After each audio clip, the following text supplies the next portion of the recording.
So hello, welcome back to the channel. It's an evening event. We're going to be looking at the XCL website really. We're going to be doing another race. I thought I would just come in here and have a quick look before the race starts at the setup I'm going to be using. And I thought I'll just share that. So we've got about another 20 minutes before the race or the session starts, and I was just running a practice session earlier with very similar, I think, weather conditions to track temperatures, etc. So let's just load this setup in then. You can see we've got a 30-minute session and it was at 29 Celsius.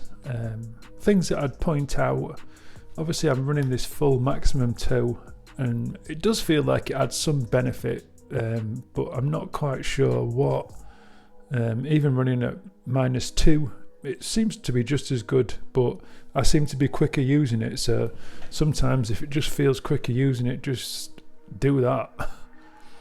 Obviously we're running traction control 9 again, from the previous Monza setup.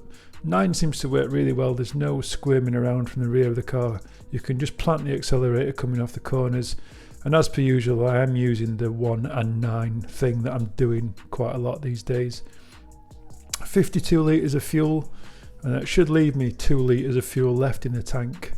I've got to put 1 litre of fuel in midway through the race as a mandatory fuel stop, but it doesn't actually work out better to run a low fuel setting and then add more fuel.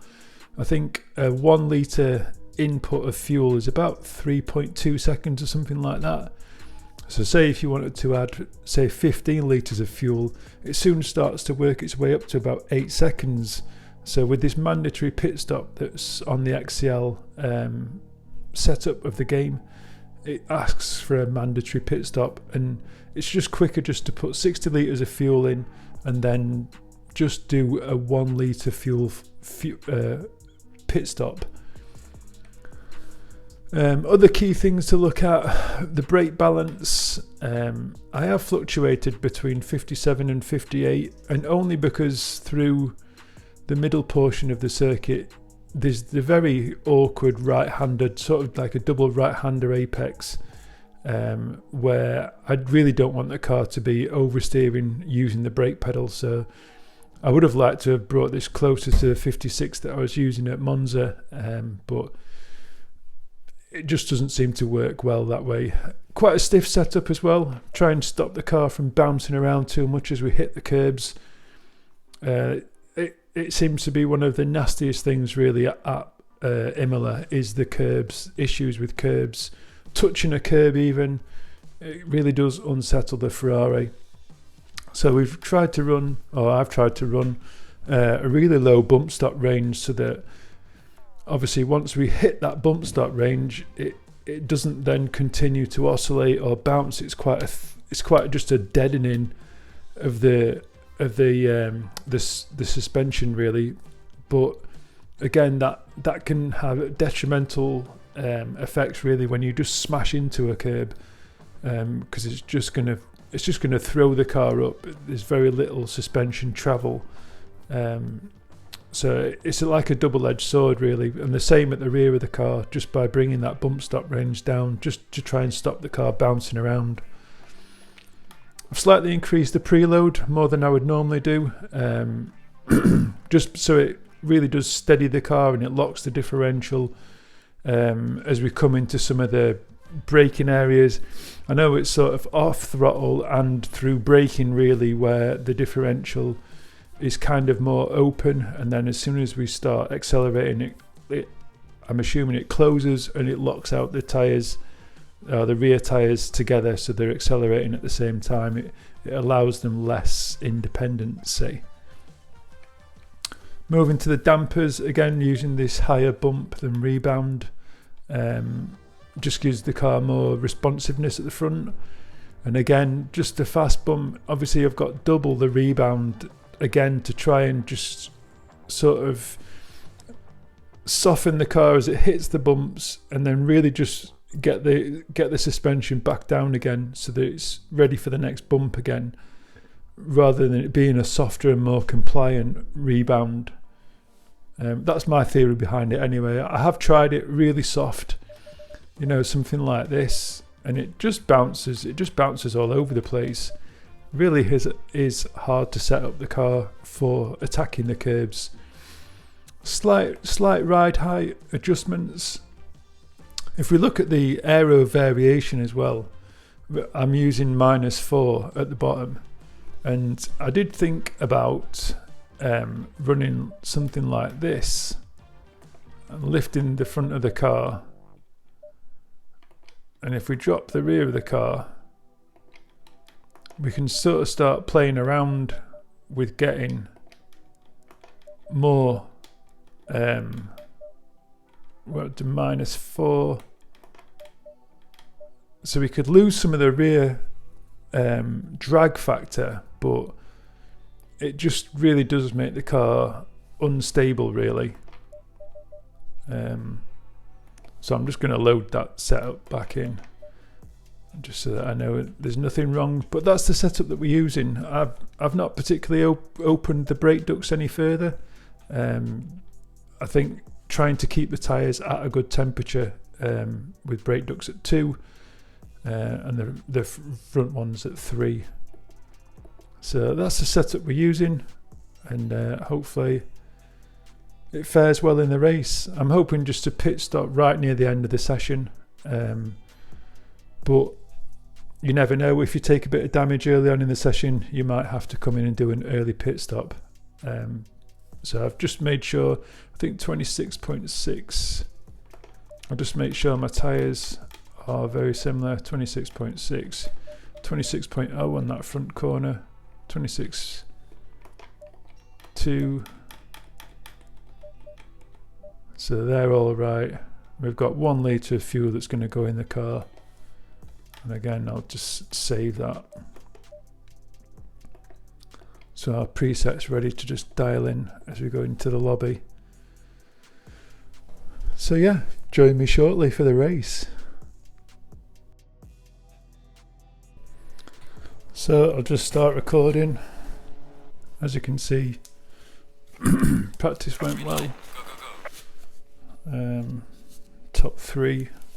So just try and get that together in qualifying then now.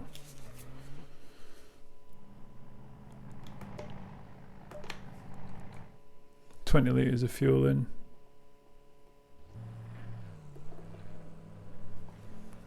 I think I'll just change that one to 69 and that one to 69.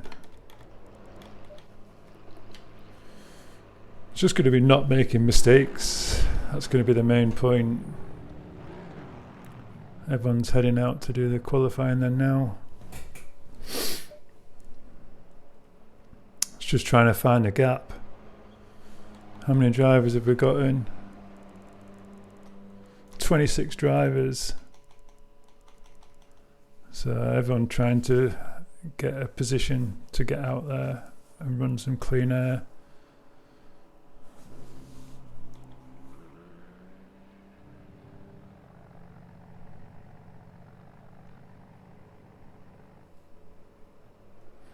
I guess it's just a waiting game. Find that space. Some good drivers in. Ant McVitie, Boa, SLR. Don't really know any of the other drivers. Bodin 1970, I think I've seen him before. Sailed like a lot as well. A couple of good drivers in. Well, anyone that's hitting the lap times that these guys are setting. Try and get out here before the rest of the field comes through.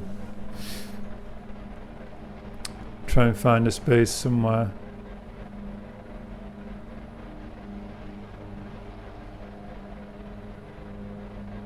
Don't want to mess with anyone's lap.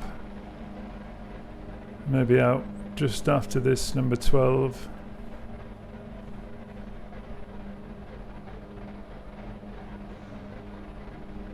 There's a heck of a lot of cars coming out, so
I think this guy in front's gonna mess with my lap.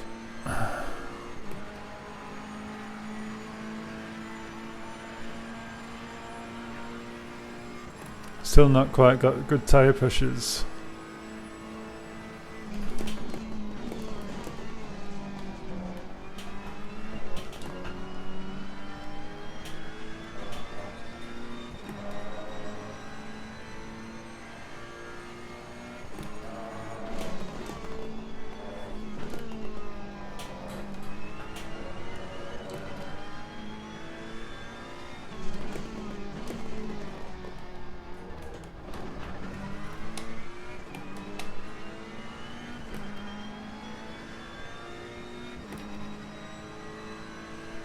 Yellow flag in sector 1.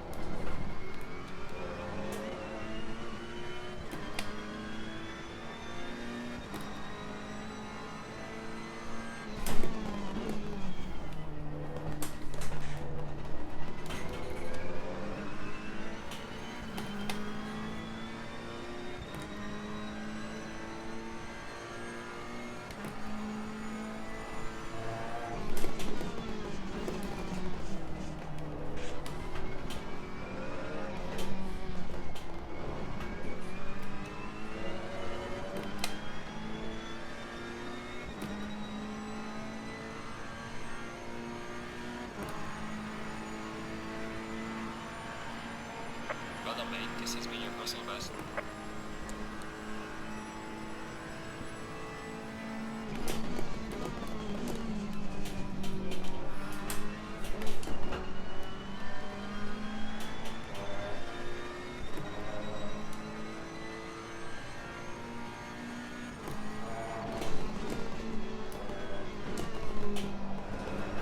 Yellow flag ahead. Watch out in front.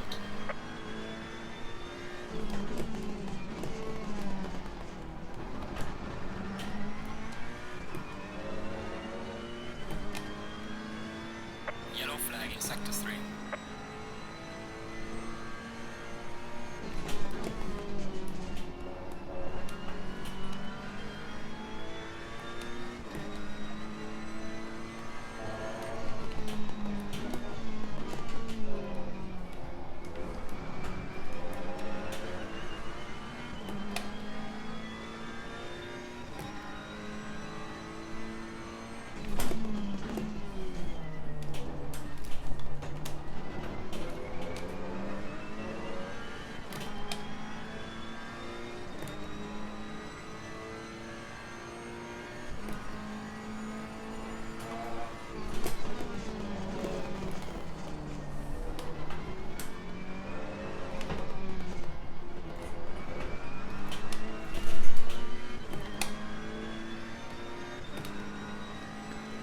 Still just want to say a good 42 for qualifying.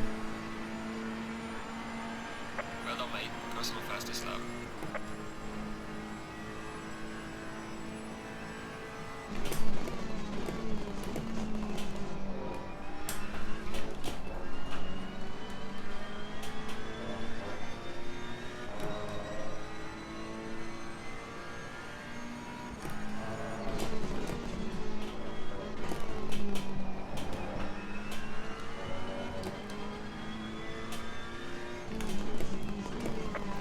Yellow flag. Be careful there.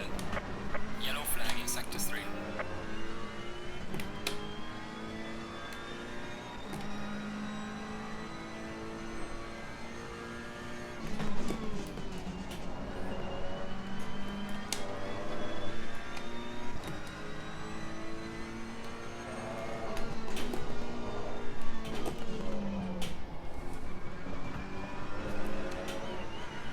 There's a slow car up ahead.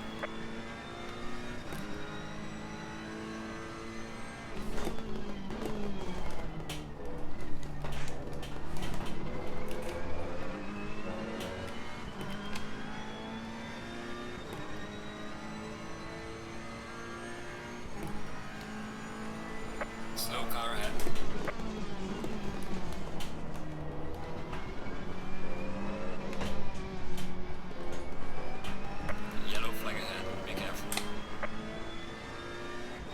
I'm happy with that.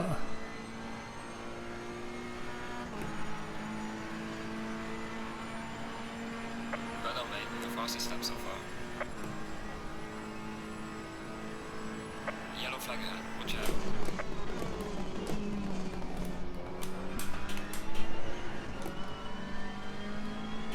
Yellow flag in sector 3.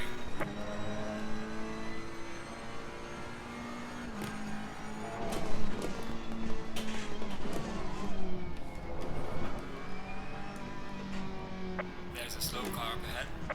Your lap time is invalidated. Please try to stay on the track. I'm happy with that, even if it's 1/10 or 1,000th of a second quicker to take first place.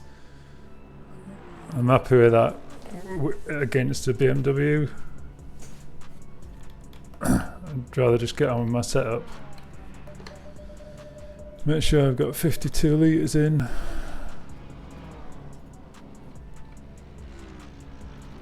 Feels comfortable. Just be consistent, try and avoid curbs, try and avoid any carnage. Tyre pressures seemed alright, just a touch on that rear. They'll cool down after a while anyway.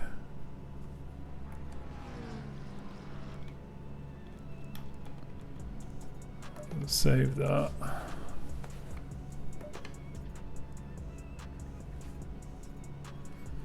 (24°C) really. So just relax now. I don't even care if I lose P1. I'm just happy that I'm somewhere near the top of the grid. And hopefully I'll try and avoid some of the carnage by being at the front.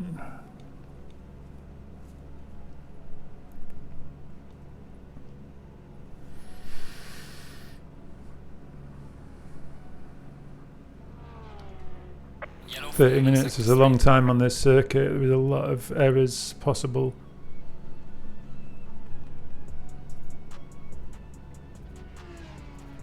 So Carriage is still out there.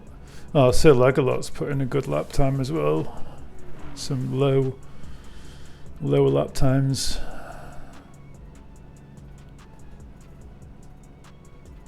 Number 61. He's in the pits already, so he's happy with where he is. Who else is in contention? 70. He's not out there. 116. Don't know why they're not shown. 247, he's out there as well. Easy errors to make to lose half a second on this circuit.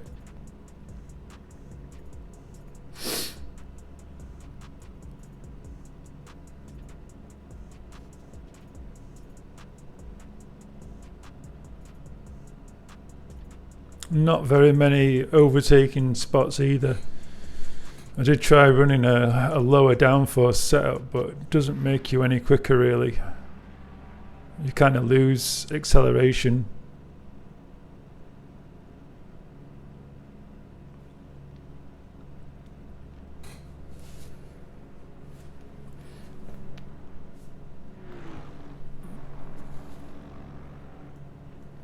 Just pipped at the last.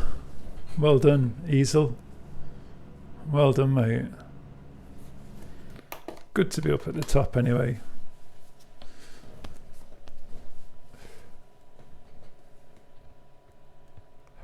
Quite happy. It's all about being consistent now. Just hitting good lap times. 143s, I'll be happy with 143s. Low 143s. Not taking too many risks. You've got to finish. In order to finish first, you've still got to finish. That's the saying, isn't it? So some good lap times. Close at the top, close in the middle, close at the back of the field.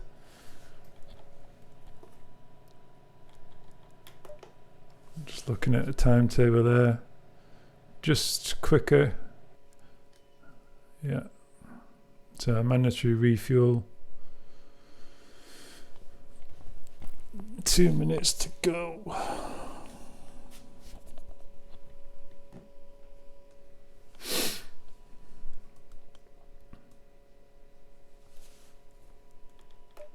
Can have a quick look at qualifying again. So P3 is quicker. I mean, it's tenths here and there.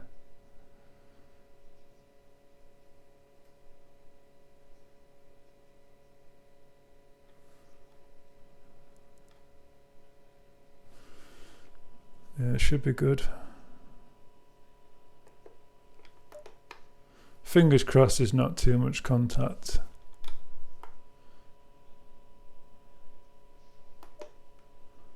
So one pit stop. Similar track temperatures, it's gone slightly cooler. But I think as the track warms up, we'll be back to very similar track temperatures.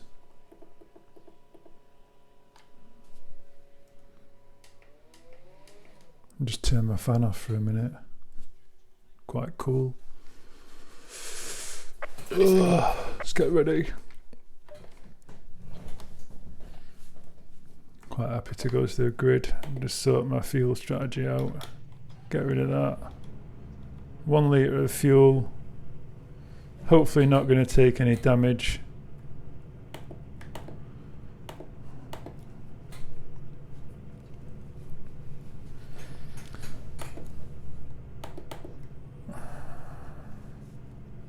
Might as well just switch to that. I prefer that view. Just get these tyres nice and warm.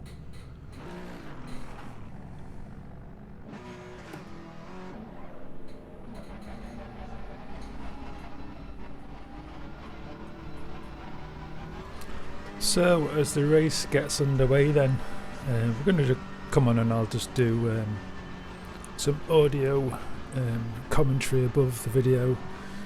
I think trying to drive the car and do all the talking and actually entertain the viewers is pretty hard going, I think.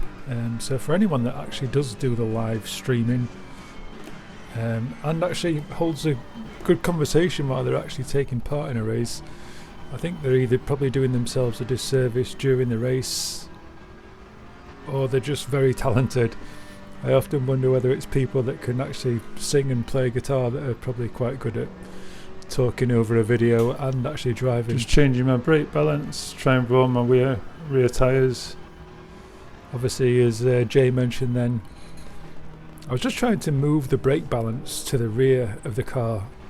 Obviously you can see the front brake discs getting pretty warm. Warm in the front tyres, 27.5, 27.1.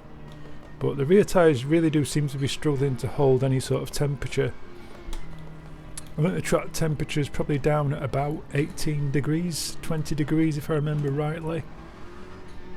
So obviously the track temperature is fairly cold and it is quite hard to keep the tyres warm at that kind of stage.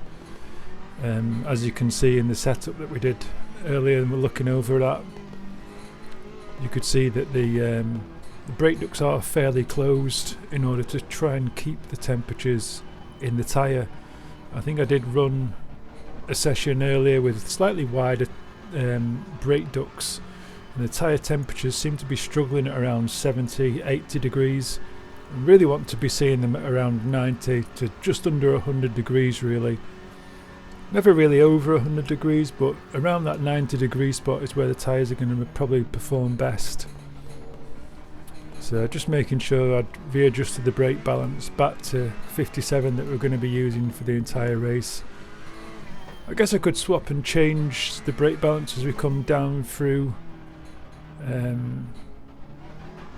is it Aqua Minerale. That's the only real awkward position braking. And the kind of the last corner here as well, as we're approaching the start of the race. Not particularly this corner, but the next corner always seems to be oversteery on corner entry. Just really need to be gentle on the brake pedal as we come through here. So getting lined up, then we've been single file throughout the warm-up, and it is quite nice to be on board doing a full warm-up lap, but really needed to spend a little bit more time on the rear tyres. Tried not to bring too much temperature and overheat the tyres, but I think I could have done probably a better job warming the tyres. So looking in the rear view mirror, get my serious head on, try and focus on the race. I do like to give a good account of myself really within these races. I'm sure everyone does. So away we go then, focusing on a heck of a lot of activity in the radar, and you see the other car coming alongside me there. Really didn't know where to put myself, and then I've actually muted the audio here because there is some expletives coming out of my microphone. Very frustrated, to be honest. Just a nasty tap at the rear, which is just a racing incident, but I was definitely a little bit annoyed at being forced off the circuit, but we'll take a look at that as the race kind of develops. So trying to just stay on board now, trying to get my head back into gear. Obviously we've lost a lot of places, but I'll be pitting early, get my pit stop out of the way. As Jay's mentioning there, the only other... And I can run at my own pace. Yeah, the only other contingency that we've got in this case is everyone's got to pit to do a mandatory fuel stop, the 1 litre fuel stop. So at this stage I'm only a few seconds away from the leader really. And if I do my fuel stop now... Already taken damage. Obviously we've got 8.3 seconds worth of damage, but it obviously clears the pack as well. I don't have to contend with overtaking anybody, and I can actually run my own race. So for those in future thinking that they're stuck in the middle of the pack early on, and it's very hard to overtake around Imola, especially if you're lapping with people of very similar pace. But you could just get in the pit early, and then you'll sort of come together later on as you come towards the end of the race. So getting the car nicely slowed down before the pit entry. Obviously I've done a number of practice runs in and out of the pit, something that I really do. It's a gamble, but there's no point staying out there. Like Jay says, it is a gamble just staying out there, but I think it's the best option really, given the first corner incident. Get the damage repaired, get the stop out the way nice and early, and just try and, it's just hammer time now really. Come on, let's go. Really focus on nailing my laps, being consistent. Imola's a pretty tough circuit, and there are going to be other people that are running wide. Touching curbs is going to cause issues, and it's so easy to lose a second around this circuit. It's my own race now. So as Jay says, it's his own race. I wouldn't say to lose or to win, but to give a good account of himself really. It's all about knuckling down and banging in some good quality laps now. Not sure why I felt the need to put my headlights on. I guess it just highlights to other cars. So see this is actually a Boa driver there, which is quite disappointing really. Shit like that shouldn't be going on. As Jay mentioned, people driving reverse around the circuit, that is a bit of a Forza mentality. Not sure what the reason was behind that, but yeah, definitely shouldn't be happening from league drivers.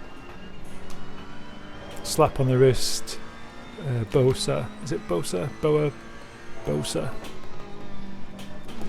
I'm sure we'll see him in the pit very shortly.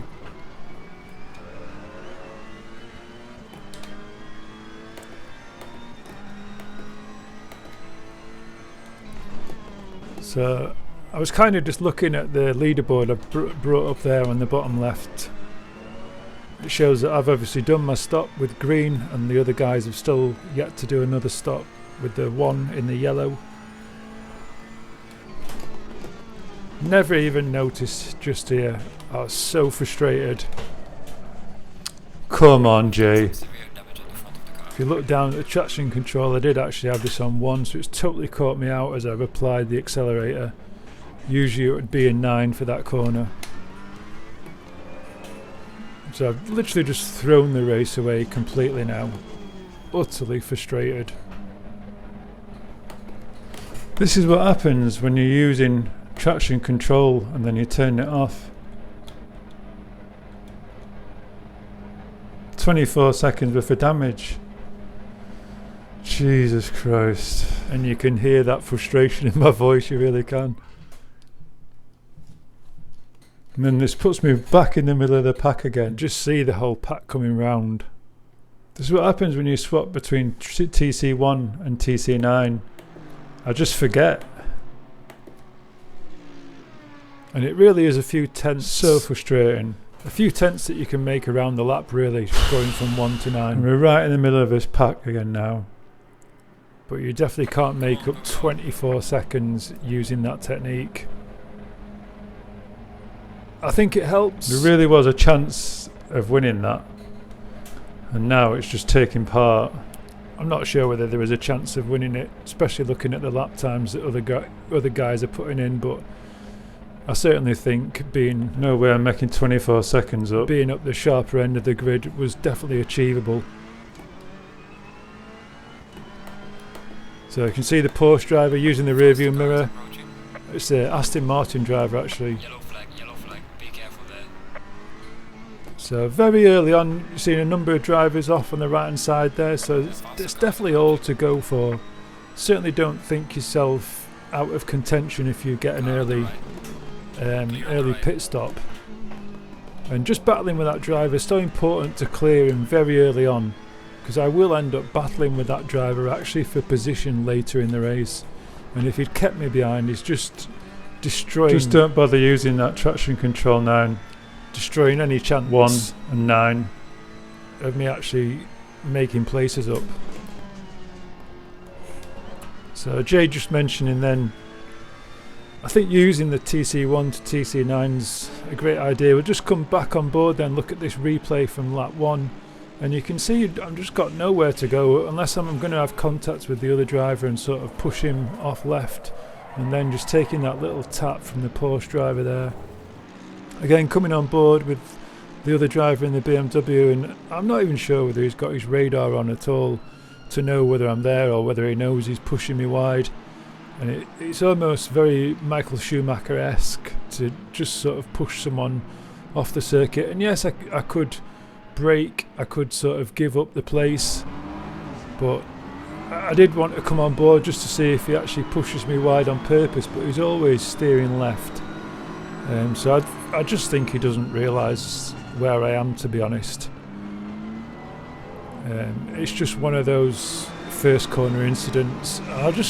Unless I steer into the guy, I've got nowhere to go. So, and then just again, as you can see, just caught unawares at the rear. And then this was the other incident where I've just overcooked it, almost got the traction control off, lighting up the rear tyres in pure frustration really, just letting the other Ferrari driver through before pulling on the circuit, and then I'm back into the pit. So definitely huge lessons learned for me in that using that 1 to 9 technique might be beneficial during qualifying when there's not particularly huge risks, but silly mistakes like that are what really cost positions, and really an unforced error from my part really. Like I said, lessons learned.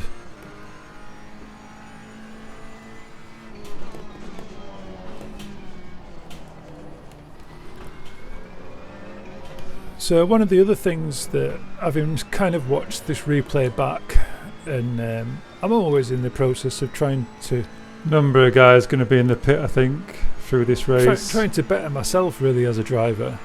And obviously you can see I've got Just settle got the into it. leaderboard up there on the left hand side, and I kind of wanted to know where other drivers were, how far away I was from catching other drivers. And unfortunately I've not really got the best leaderboard up there to help me with that. As you cycle through the MFD, it'll give you the leaderboard before this that actually shows me who the drivers are around me, rather than in grid order.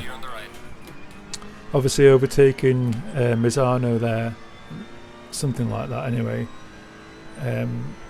I would have known that I should now actually be in blue, and I would be a lapped driver, so to speak. I'm getting the blue flags, but really I'm just trying to unlap myself as much as I am out of position really.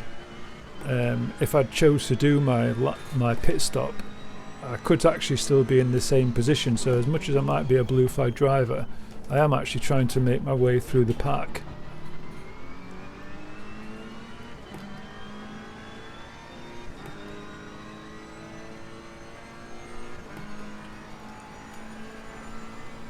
But yeah, really I'm enjoying the XCL website, doing the hot laps on Sundays hot lap sessions, which is I'm gonna take part in this Sunday's event, which generally lasts all day. It's from the early hours of the morning right the way through to midnight to midnight really. You can set your lap, you can come on as long as you mention when the session that you did your fastest lap in. You can do as many sessions as you want throughout the day, as long as you only submit one lap time. But yeah, really enjoying what XCL's got to offer, and was having a chat with Jan earlier today with regards to the future of the website, and hopefully as things progress and as drivers progress with the ratings, they're starting to have the bronze races and silver races. Obviously a lot of people currently in the rookie class at the minute, but as more and more drivers progress through the rankings, they can start running I guess more advanced sessions, more sessions that possibly include weather conditions, and obviously a much tighter set of lap times being posted by drivers in the particular leagues. For example, I think he was saying in the Bronze League, they had their first event the other day and the drivers were all so closely matched. It was a fantastic event. So hopefully in a number of months, obviously I've got another stint working away coming up very soon. So I'll be away for a number of weeks again, but hoping to progress through the ranking system and start racing I guess a closer lobby full of drivers. 12 seconds ahead. Obviously you saw from the leaderboard initially that there was maybe like a set of 6 drivers 2 seconds ahead, maybe a second or so faster than the middle of the pack, and maybe drivers 2 or 3 seconds off the pace at the rear of the pack. And obviously drivers that finish higher up within these sessions are going to be awarded more points, and points obviously push you more towards the next tier, and then you're going to start racing more competitive drivers. But I do like the idea that you're not held to do the sort of full league, and you can 4.6 seconds ahead race then. in races that you're interested in racing in, and you can just progress as a driver against other equally talented drivers. But yeah, really enjoying the website.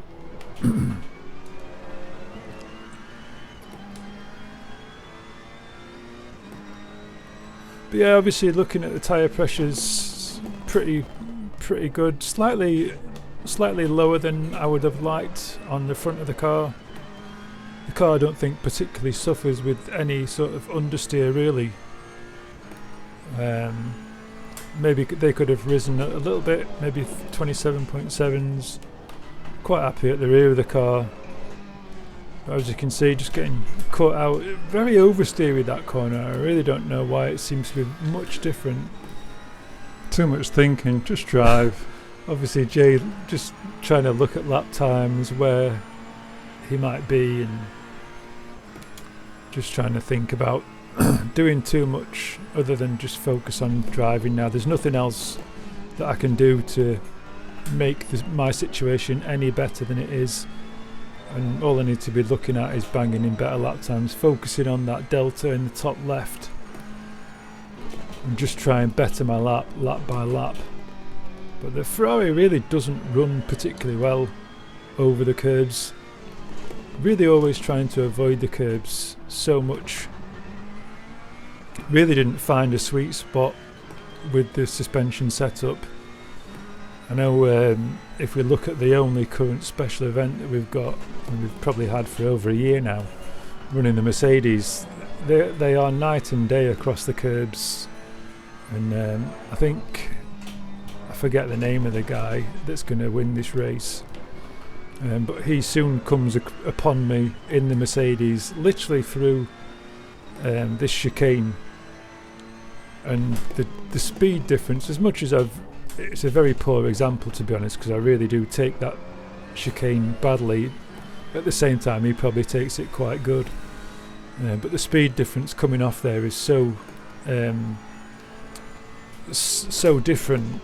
I seemed to stick with him throughout the entire lap, not actually realising that he was the lead car at the time. I was just so focused on my own race. I won't say ignorantly, but I guess just frustratedly.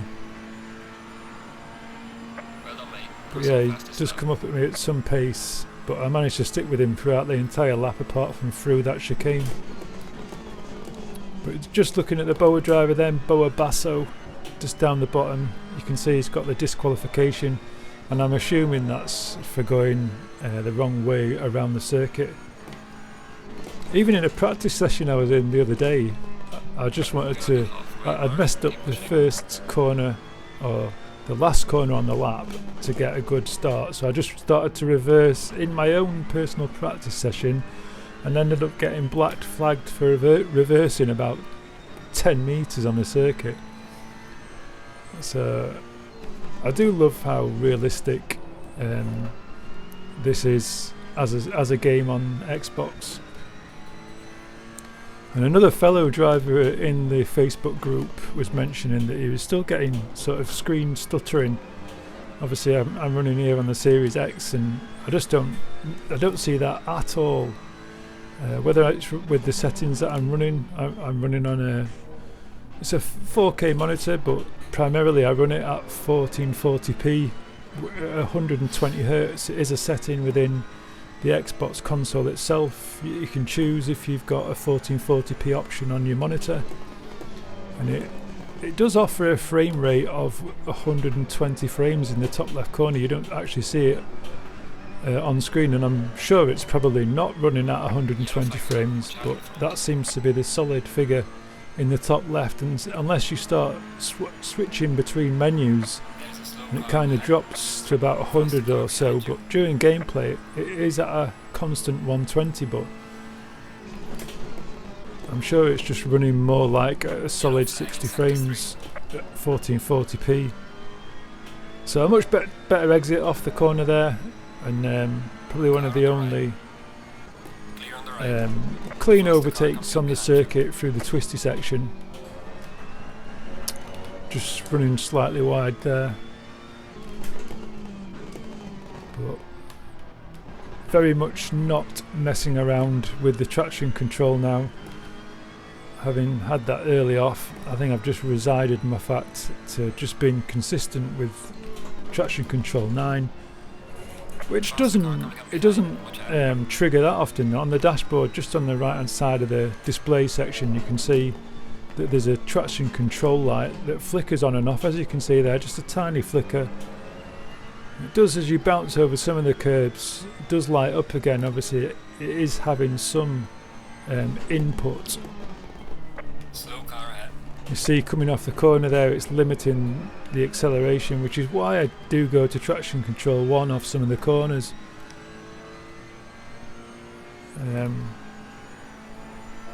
I guess I don't particularly modulate the accelerator as probably much as I should do.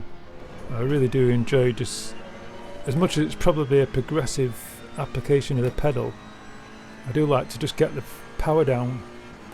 So as you can see there, a number of drivers coming in to do the pit stops, whether they're taking damage or they're actually choosing right now to come in and do their fuel stops.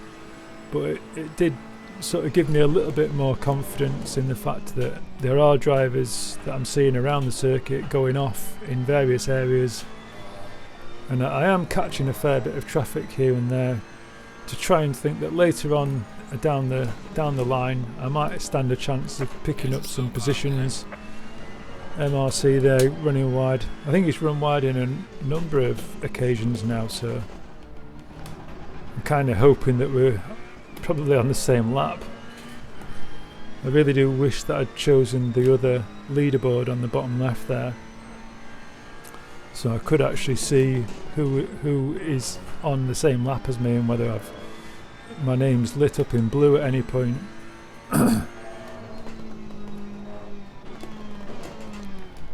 Slightly disappointed at my pace. I didn't actually flick through to see if I got any damage at this stage,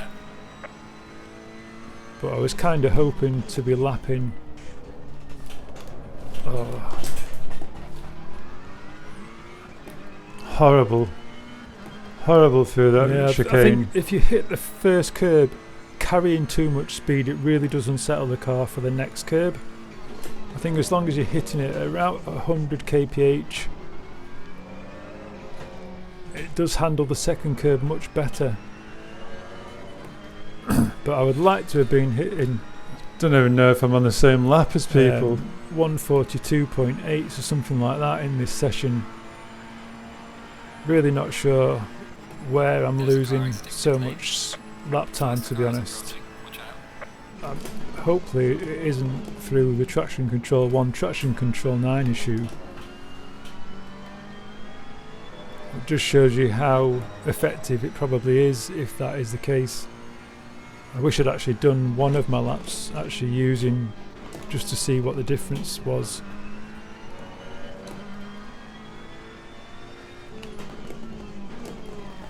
Yeah, a few key areas where I am just out of shape, I guess, through the corner, and you can see that indicated in the red delta.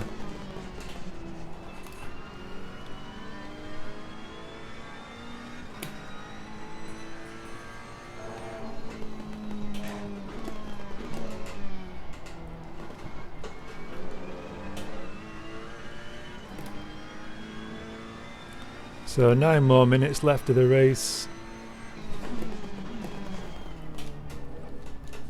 Seems so smooth if you just slow down a tiny bit more. And it's probably a 2 or 3 tenths lost hitting it at that kind of speed.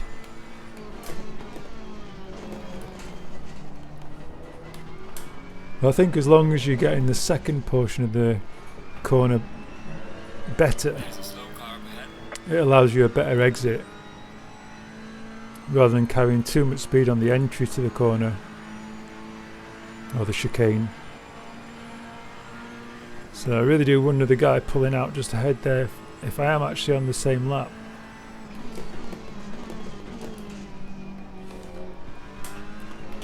So I'd like to think I am on the same lap now.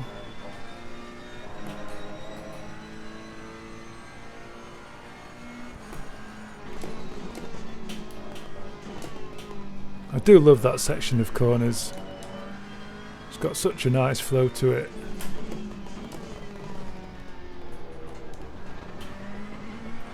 And whoa, very nearly destroyed the whole front end of the car there. Just looking at the damage.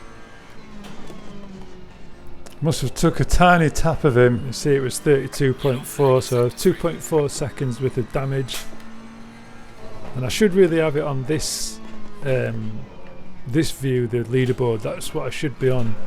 It's showing me there that the driver coming up behind me is actually the race leader. And as you watch coming through here,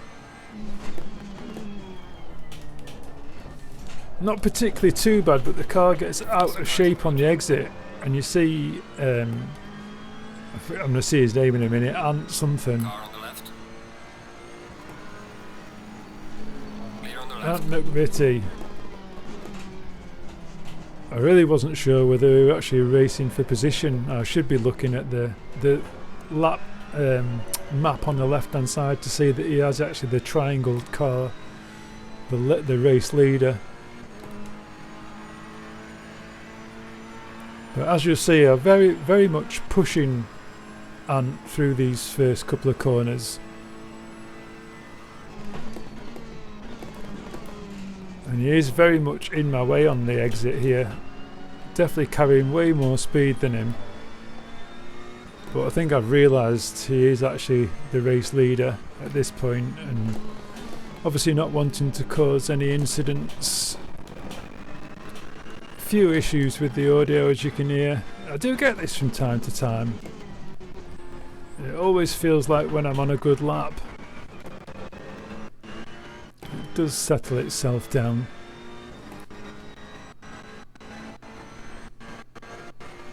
But definitely, he's certainly not pulling away from me at any point. It's probably causing me a few bits of lost downforce at the front of the car. As you can see, the front tyre is really losing temperature now, even worse than before really.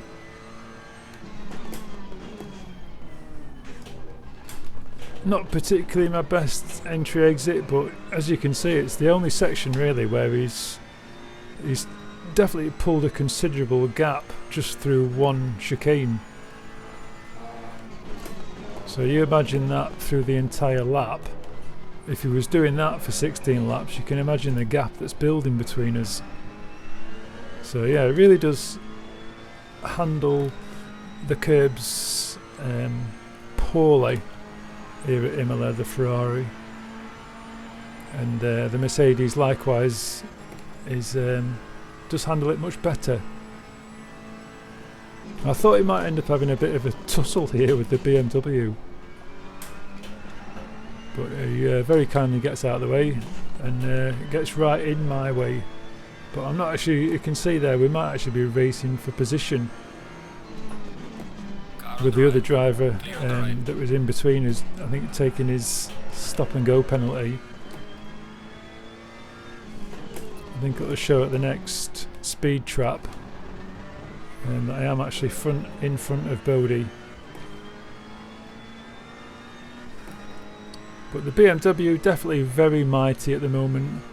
I definitely think in patches to come. I know we have just had a new patch to the game, but I didn't see any basic performance adjustments for the BMW. But it's definitely a lot faster than other cars at the minute, I think.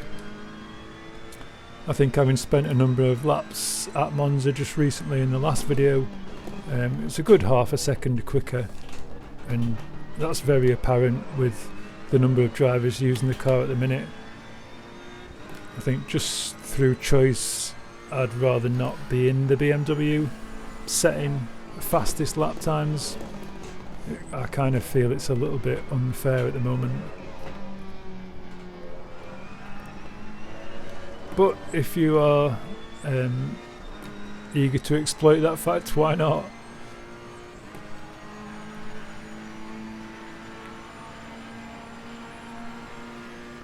So as you can see, up to 15th place, 3 laps to go. Not really going to make much more headway on that, I don't think. But really enjoyed taking part, really enjoying the experience, as I mentioned earlier. When you're racing with other like-minded drivers that are pushing you as well, it does bring you on, I think, as a better driver to ask a little bit more of yourself.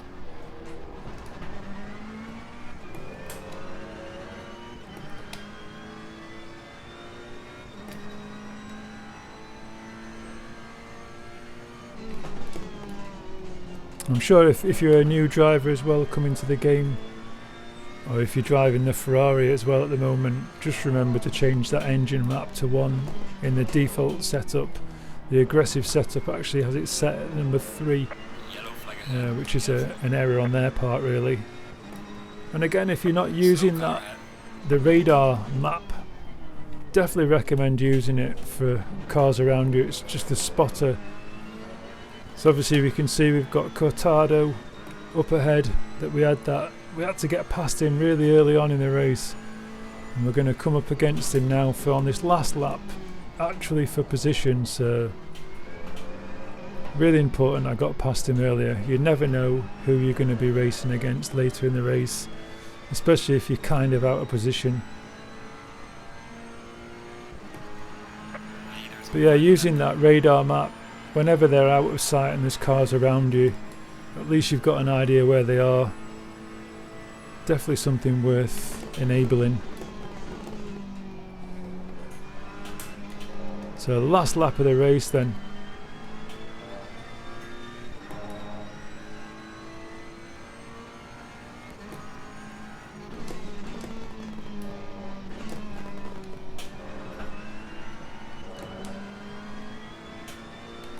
Just all about positioning the car here to get a good exit.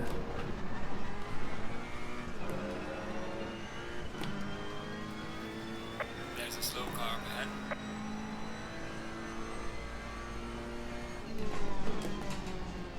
Very wide.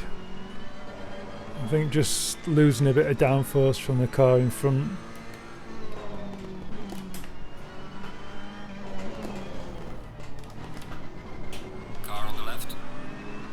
So you can see the radar there working perfectly. I know where he is, give him plenty of room. See me using the rear view mirror. You do use that rear view mirror a lot. I think it stems from a real life incident when I seen someone approaching very much in the rear view mirror and smacking right into the back of my car.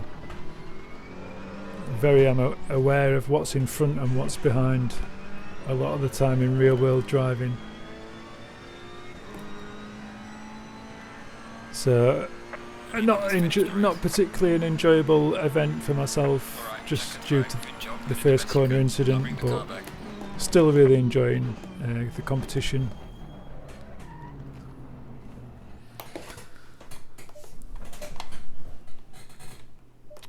The disappointment on my face.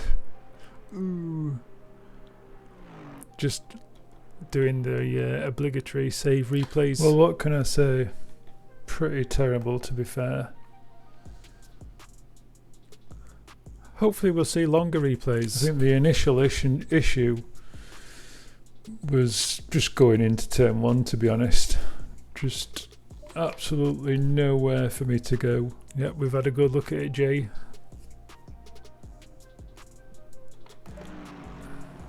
So just looking over the leaderboard, something I do enjoy doing at the end of a race. Amazing lap. BMW is just absolutely mighty everywhere at the minute. Really needs something doing to it. A lot of laps where he'd actually gone off as well though. 220 laps. Definitely didn't get anywhere near my qualifying lap times. 1:43.6. Disappointing in the 144s, but I think that's got to do with more traffic issues. To a 142.2, that's some going. A couple of 143s in there for Kerridge as well. 142.9. I weren't even in the 142s, but good laps by the guys. Still driving around with a bit of damage.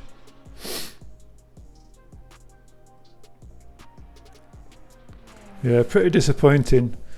Good race, but I was annoyed with myself having spun out in that first instance, taking 20 odd seconds worth of damage, absolutely ruining any chances of actually coming to a good battle towards the end of the race.